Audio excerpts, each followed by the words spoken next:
This is Dr. Grande. Today I will analyze the case of the Zizian Cult Murders. First I'll look at the background of this case, move to the timeline of the crimes, then offer my analysis. Before I get started with this one, I want to talk for a minute about preferred pronouns. This case involves an alleged cult which was heavily invested in the transgender ideology. Most of the participants were transgender and used pronouns which are different than those used by law enforcement when referring to them. This has caused some outrage, with the media accusing law enforcement of dead-naming and misgendering. Law enforcement officials were simply going by legal names and biological sex. This case is extremely convoluted. It is difficult to understand even before adding preferred pronouns into the mix. To make this story easier to understand, I am simply going to use the pronouns that correspond with the typical gender associated with the first names of the individuals. So a masculine first name would be he, him. A feminine first name would be she, her. If this happens to correspond with the individual's preferred pronouns, great. If it doesn't, well, that's just the way it is. This is not some type of political statement. This is just being done for practical purposes. I typically use preferred pronouns for those invested in the transgender ideology because I believe it's polite, but that would not make a lot of sense in this story. It would only make it much more confusing. With that said, let's get started with the background. Jack Amadeus Lasota was born in 1991 and lived in the state of Alaska. His father was an AI researcher at the University of Alaska Fairbanks. Jack earned a bachelor's degree in computer science from the same university. After this, he interned with NASA. At some point, Jack became invested in the transgender ideology. He moved to the San Francisco Bay Area in 2016 and worked in technology. This same year, Jack met a like-minded individual named Gwen Danielson. On July 5, 2017, Jack, Gwen, and another individual purchased a 94-foot tugboat in Ketchikan, Alaska, and recruited a crew to make a voyage to California. Many of these crew members shared Jack's belief system.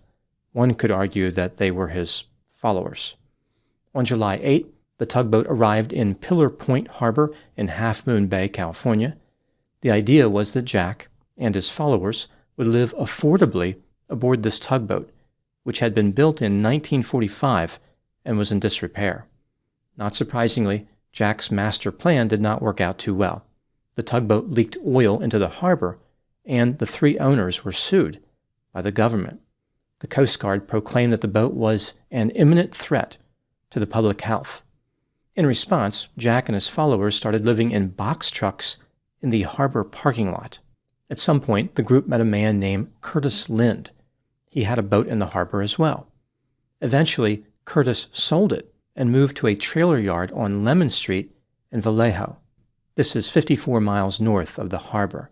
About 6 to 8 of the group members, including Jack and Gwen, rented 2 RVs in his trailer yard, as well as the option to park 6 trucks. Curtis was charging them $2,000 a month. The group abandoned the 345-ton tugboat in the harbor. The authorities removed hazardous fluids from the boat, and it was chained to a 3,000-pound concrete block in 14 feet of water. The boat started sinking not long after this. The harbor district managers estimate it will cost $2 million to remove the vessel from the harbor. Jack started refining his belief system and transformed into an alleged cult leader using the name Ziz. His followers are referred to as Zizians. He appeared to be inspired by the rationalist scene at Berkeley. Jack started posting bizarre philosophical content on a blog. For example, he had this theory that the hemispheres of the brain can hold separate genders and values, which often desire to kill each other. He believed reaching peace between hemispheres was a tricky process of repeatedly reconstructing frames of game and decision theory. In 2018, Jack joined an apprenticeship program run by the Machine Intelligence Research Institute and the Center for Applied Rationality. Ultimately, he manipulated some of the members to join him as Zizians in his own offshoot of the rationalist movement. Now moving to the timeline of the crimes. On November 19, 2019, the Center for Applied Rationality hosted a retreat on a 200-acre property called the Westminster Woods Camp. This is 17 miles west of Santa Rosa, California. Jack and 3 of his followers, Gwen Danielson, Alexander Leatham, and Emma Burhanian, arrived at the retreat. They blocked the exits and accused the group hosting the retreat of betraying them. The police were called and arrested Jack and his followers. They were charged with conspiracy, obstructing an officer, and wearing a mask for an unlawful purpose. The police said that the 4 alleged offenders would not speak coherently or cooperate. As the case moved through the legal system, the group had trouble finding attorneys because they only wanted vegans. On November 15, 2021, about 2 years after the incident, the 4 alleged offenders filed a federal lawsuit against Westminster Woods, the police, and others, making numerous claims. For example, they were allegedly mocked for being transgender, injured, and wrongfully arrested. Later, the lawsuit was dismissed when the plaintiffs stopped showing up for hearings. About 9 months later, there was a curious development in this story. On August 19, 2022, the Coast Guard in San Francisco Bay responded to a report that Jack fell off a boat. Emma and Jack's sister reported that Jack fell into the water at about 11 p.m. while working on a motor. The Coast Guard was unable to locate Jack. A few weeks later, even though there was no death certificate, an obituary was published in a newspaper in Fairbanks, Alaska, indicating that Jack had died in the boating incident. In reality, Jack was not dead. Later, Gwen allegedly faked her death as well. A few months after this, the story moves back to Vallejo, California. On November 13, 2022, the police were called to the property of Curtis Lynn, who rented space in his trailer yard to the Zizians. He indicated that Emma, Alexander, and a person named Suri Deo attacked him. Emma and Suri stabbed him with knives. Alexander used a samurai sword to stab Curtis in his chest.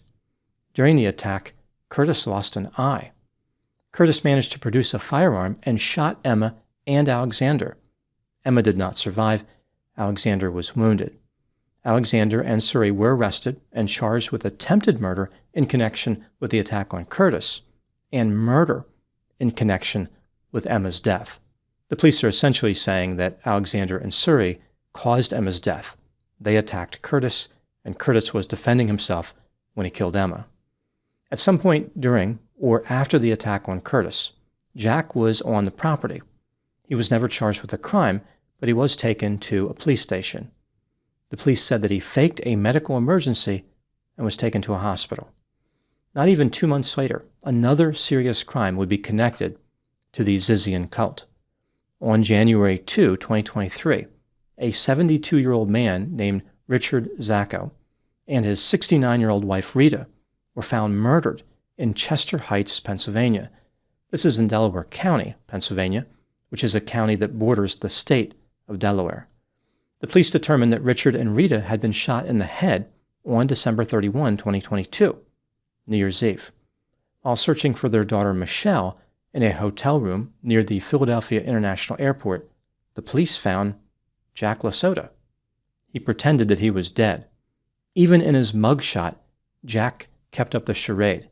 Officers had to hold him to take his picture. Jack was charged with obstruction and disorderly conduct, both misdemeanors. He was released on bail in June 2023. A warrant was issued for his arrest after he stopped showing up for court appearances. Now moving back to Curtis Lynn. Again, he was the man who let the Zizians stay in his trailer yard. He was allegedly attacked by 3 of the members and killed one of them in self-defense. Over 2 years after this attack, Curtis Lynn was attacked again on the same property. On January 17, 2025, he was stabbed and his throat was cut. He did not survive. Curtis was set to testify against the 2 remaining alleged attackers in April 2025. Witnesses said the killer was a man with long black hair and wearing all black. Now we move to the other side of the country. 3 days after Curtis Lynn was murdered, another homicide occurred in the state of Vermont. On January 20, 2025, a woman named Teresa Youngblood and a man named Felix Bockhold were driving a blue 2015 Toyota Prius in Coventry. Both of these individuals had ties to the Zizian's leader, Jack Lasota. Teresa and Felix were being followed by law enforcement after a hotel employee made a report. The employee said that the couple was wearing black tactical-style clothing and Teresa was carrying a pistol in a holster. Later, the police spotted Felix wrapping cell phones in aluminum foil. The police initiated a traffic stop to perform an immigration check. Felix was from Germany. During the stop, Teresa opened fire, and Felix reached for a gun. At least one of the border agents returned fire. Felix and a border agent named David Milan were killed. Teresa was wounded. She was arrested and charged with intentional use of a deadly weapon while forcibly assaulting or interfering with federal law enforcement, and use or discharge of a firearm during and in relation to an assault with a deadly weapon. As it turns out, both Teresa and Felix had been carrying firearms, which had been purchased by Michelle Zacco. Again, Michelle's parents were mysteriously murdered in Pennsylvania on New Year's Eve, 2022. After the border agent was killed, Michelle was named as a person of interest in the death of her parents. Now moving back to the other side of the country. On January 24, 2025, 4 days after the shooting in Vermont, the police arrested a man named Maximilian Snyder for murdering Curtis Lind in California. Just a few months earlier, Maximilian had applied for a marriage license. His bride-to-be was Teresa Youngblood, the woman arrested for killing the border agent in Vermont. At the time I'm making this video, Jack's whereabouts are unknown. The police do not know where Michelle is either. Now moving to my analysis. Here are my thoughts on a few areas that stood out to me in this case. Item number 1.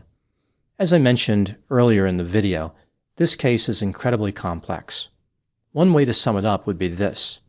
The transgender cult leader Jack Lasota is connected in some way to each of the major crimes in this story, but is not facing charges for any of those incidents.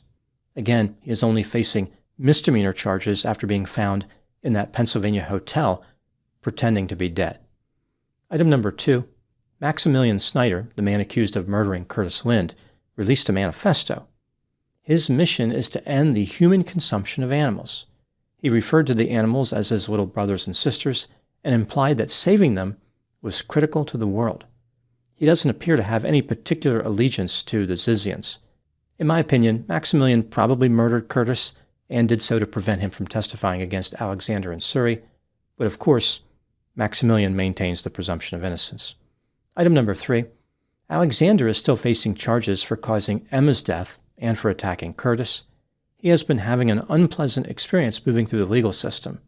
At one point, Alexander fought with bailiffs and shouted, quote, "This is a show trial designed for the genocide of transgender people," unquote.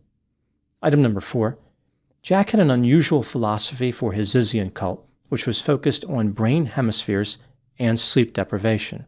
He was also fearful that artificial intelligence would destroy all human life on the planet Earth.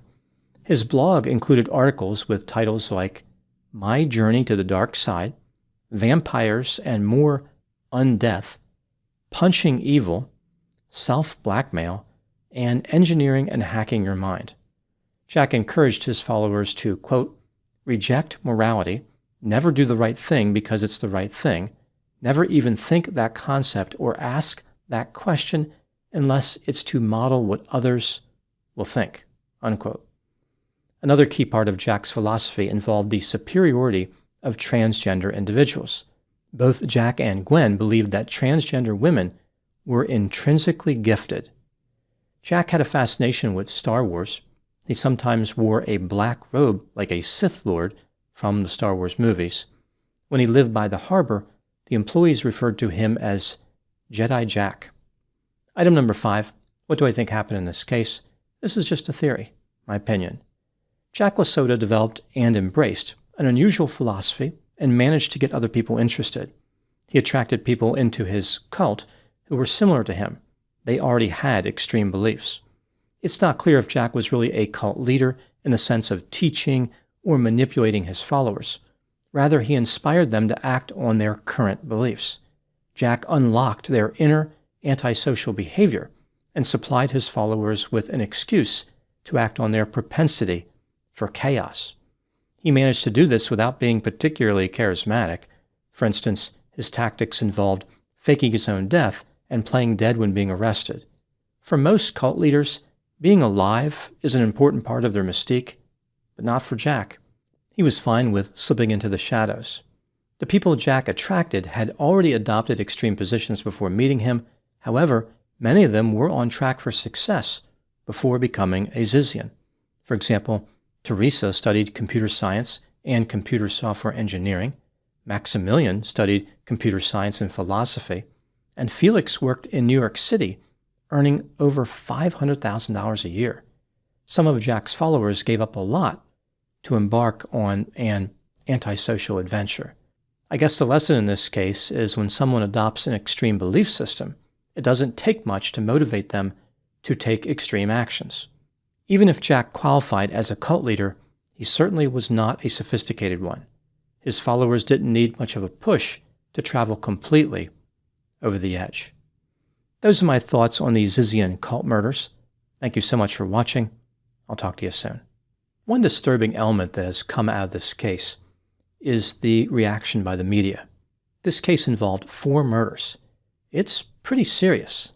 Despite this, the media seems fixated on complaining about dead naming and the use of preferred pronouns.